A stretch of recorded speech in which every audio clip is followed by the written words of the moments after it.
sa buhay hawak niya sa kamay niya. Ngunit gabi-gabi palihim na umaalis.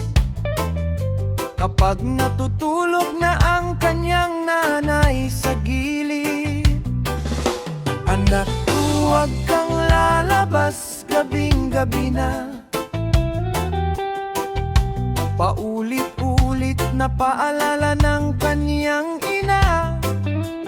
Pero pag-ibig daw ang dahilan ng lahat.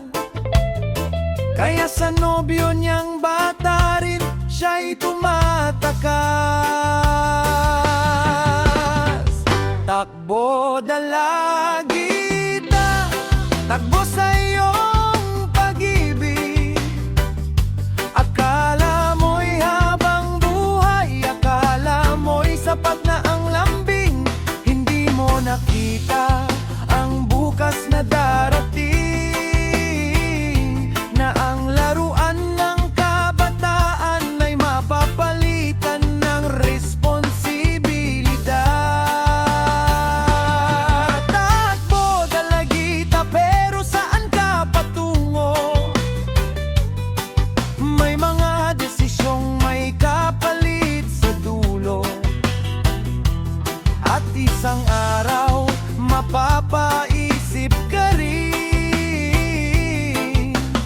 Bakit ang bilis kong naging ina?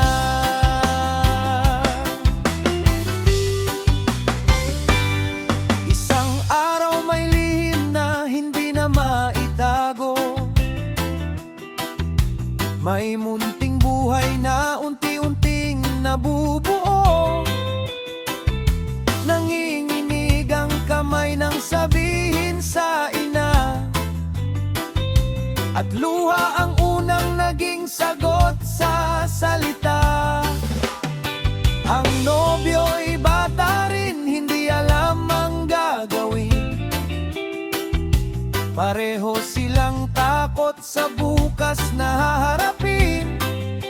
Mga pangarap na dapat sana'y unti-unting abutin. Napilitang unahin ng sanggol na darating. Hindi pala lahat ng kiligil ay habang buhay. Hindi lahat ng pangako'y kayang panindigan sa tunay na buhay. May pag-ibig na kailangan munang pag-isipan, dahil ang isang maling hakbang maaaring habang buhay mong pasan. At ngayon siya'y mama na, may batang tinatawag siyang mama. Natutunan niyang ang pag-ibig ay hindi lang ligaya. May kasama itong pananagutan at sakripisyo sa bawat umaga. Naalala niya ang sariling ina, na dati kanyang tinatakasan tuwing gabi.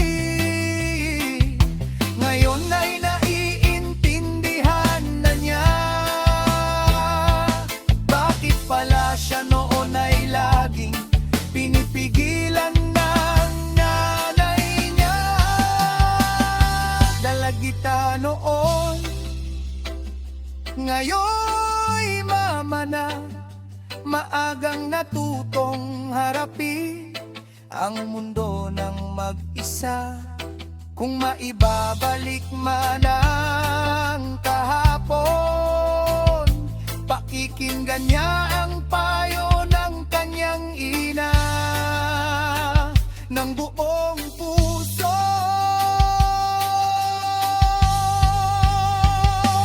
Hindi para husgahan ang batang nagkamali, kundi para paalalahanan ng kabataang nangangarap pa rin.